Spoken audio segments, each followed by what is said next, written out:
Per Inside EVs, Fisker, the California-based electric vehicle startup, is bankrupt.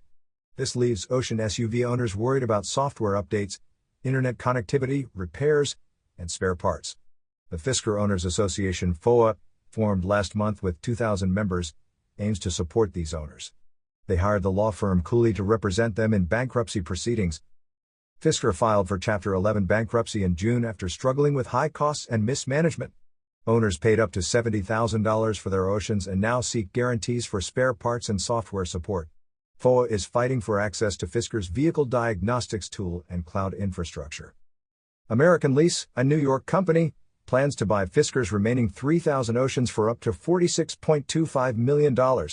This deal includes access to Fisker's proprietary software, which FOA hopes to gain as well. If FOA succeeds, it could set a precedent for consumer rights in the digital age. You are listening to UON News.